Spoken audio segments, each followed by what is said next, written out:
국가의전 서열 2위를 이재명 당대표가 정하나 이 민주당 원내대표에 이어서 국회의장도 낙점을 하는 거냐, 민주당 내부에서도 꽤 말들이 많습니다. 어제 추미애 당선인이 이재명 대표가 나한테 따로 한 얘기가 있다 등등해서 22대 국회 전반기 국회의장 후보로 추미애 당선인을 사실상 낙점한 거 아니냐, 이런 해석이 나오는데요. 당내 중진 우상호 의원이 이런 얘기를 했습니다. 당심이 곧 명심이고 명심이 곧 민심이다. 당이 제안하고 국회 다수당이 제안하는 법이 효능감 있게 통과가 돼서 실제 국민의 피부에 닿는 정책으로 펼쳐질 수 있게 한다면 자기 유력한 대권 주자인 이재명 대표에게 도움이 되겠죠, 당연히. 5선, 6선쯤 되는 중진 의원들이 중간에 드롭하는 모양을 보면서 이렇게 자기당 같은 게 들었고요. 박찬대 원내대표나 혹은 뭐 이재명 대표와 가까운 혹은 본인 뭐 이런 분들의 예를 들면 어떤 권유를 받아서 중단한 거라면 저는 이건 심각한 문제라고 생각합니다. 대한민국 권력 서열 2위를 당대표나 원내대표가 결정한다? 저는 이건 뭔가 좀 잘못된 것 같아요. 최병우 의원님, 그 당대표를 권력설 2위 결정하는 건 잘못됐다.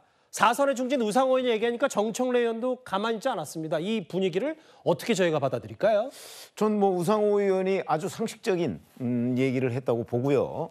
그 부분에 관해서 이제 지금 민주당의 분위기는 이재명 대표가 뭐 단극 체제로서 민주당을 지배하고 있는 분위기 아닙니까? 단극 체제. 그러다 보니까 이제 이재명 대표의 뜻이 곧 뭐 당심이고, 심지어는 뭐 그것이 곧 민심이다라는 주장까지 지금 나오고 있는 상황이기 때문에 저는 이제 민주당에 최근에 벌어진 여러 가지의 어떤 비민주적인 행태, 뭐 그런 것들이 이제 뭐 원내대표 출마를 하겠다고 하는 사람이 이제 박찬대 원내대표가 나오니까 뭐 다 불출마를 얘기하고요.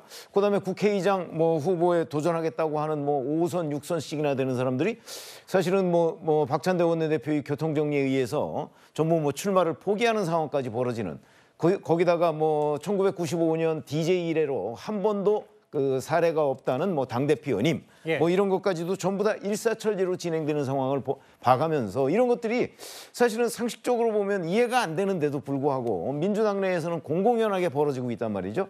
거기에 대해서 누구도 지금 문제 지적을 안 하고 있는데, 그래도 우상호 의원이 22대 국회는 뭐 이제 국회의원이 아니니까 그래서 그랬는지는 모르겠는데 여하튼 용기 있게 상식적인 문제 제기를 했다, 이렇게 봅니다. 근데 이제 용기가 있어도 최병우 의원님, 이게 그런 얘기를 했다 손 치더라도 바로 뭐 좋아하지만 이건 아니다.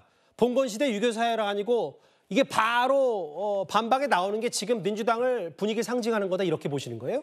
뭐 정청래 최고위원 아시다시피 사실은 당대표의 뜻이 있다, 뭐 많이 그런 지적을 받았는데 그럼에도 불구하고 이재명 대표 연임론이 나오니까 본인이 연임에 앞장서겠다, 이렇게까지 얘기를 하고 있는, 저는 지금 민주당이 아까 제가 단극 체제를 얘기했는데 이른바 이재명 대표에 대한 일종의 충성 경쟁 양상이 아닌가 하는 그런 생각을 하게 되고요.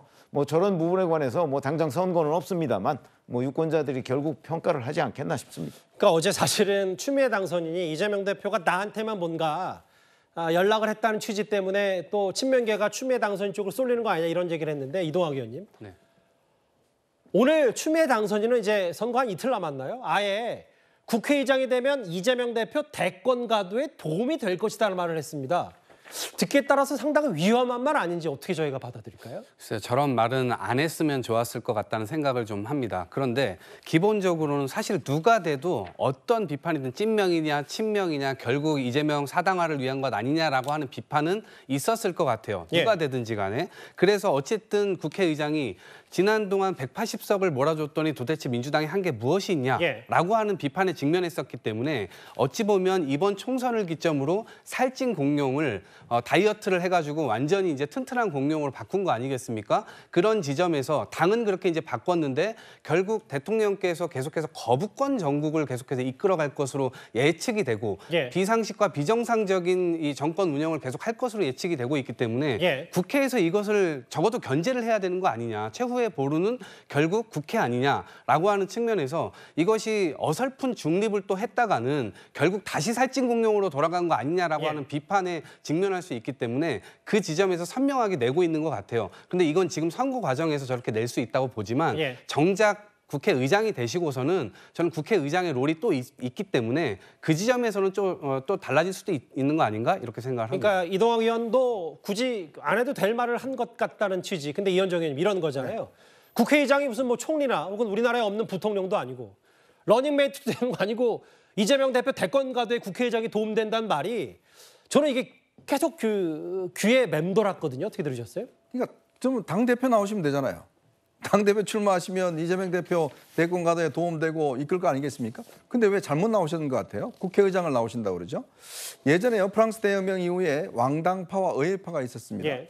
지금 민주당의 저 모습은 왕당파의 모습이에요. 즉 전제군주 한 명을 두고서 전부 다 그 전제군주 앞에 눈도장을 찍기 위한 그런 어떤 행동들을 보이고 있는 거 아니겠습니까? 근데 민주주의가 발전하면서 결국 의회파가 승리를 했습니다.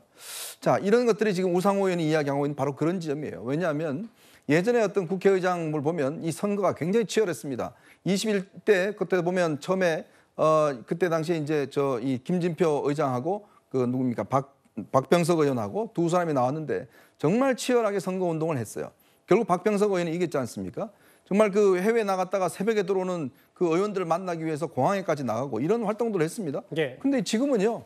그냥 이재명 대표 찍으면 그냥 다 되기 때문에 뭐 이게 별로 없어요. 운동 자체가. 즉 경쟁은 아름다운 겁니다. 즉 민주주의의 가장 핵심은 바로 경쟁입니다. 경쟁하지 않는 공룡 결국 소멸하게 돼 있습니다. 근데 이제 추미애 당선인에 대한 야권 내부 뒷말들도 여전히 우상호 의원 비롯해서 많은 가운데 여권에서 뭐 추미애 당선인 국회의장 할 만하지라고 힘을 실어주는 분이 있습니다. 집권당 원내대표, 당대표 다 경험하셨고 또 행정을 다룬 지사까지 경험이 두루 높으신 우리 홍준표 대표시니까 좋은 파트너가 돼주시고요. 덕담해 주시는 의미를 새겨듣도록 하겠습니다. 네. 협치를 굳게 국민들 앞에 약속한다는 의미에서 팔짱 한번 끼실까요? 홍 대표님.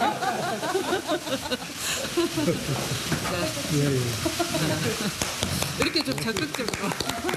이렇게 한번 해주시면. 국회를 정상화시키자!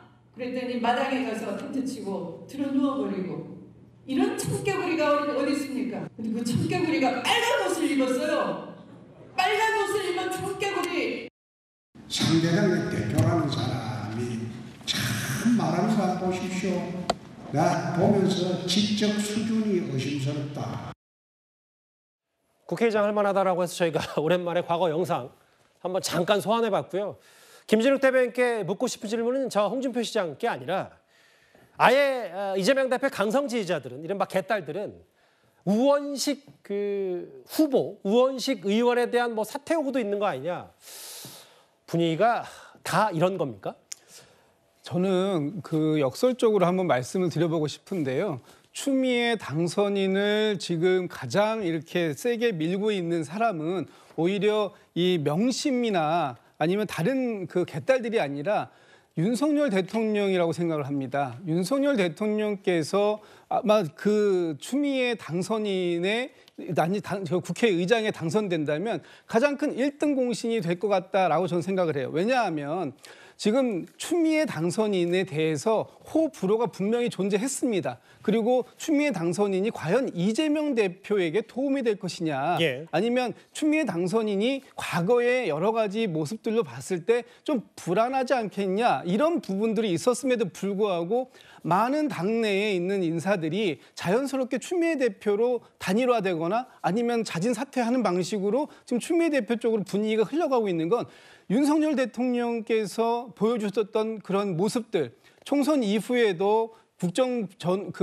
기조를 전환시키지 않겠다, 지금의 상태를 그대로 유지하겠다 이런 모습들을 보여주다 보니까 마치 강성 지지층들이 의원들을 압박하는 모양새처럼 보였지만 사실 의원들도 이렇게 우리가 21대 국회처럼 끌려가서는 안 되겠구나. 알겠습니다. 다수당의 의석을 차지한 만큼 국민들의 민의를 정확하게 대변할 수 있는 의장을 뽑아야 되겠구나라고 해서 추미애 의원이 당선인이 좀 지금 상황을 모아가고 있는 게 아닌가 이렇게 보여지는 것이고요. 거기에 이 우원식 의원도 동의해라 이런 모습들이 보여지고 있는 거다. 저는 그렇게 해석합니다. 어떤 말씀인지는 알겠지만 또 국회의장이 가질 덕목에 대한 여러 논란거리가 그래서 더 나오는 것 같거든요.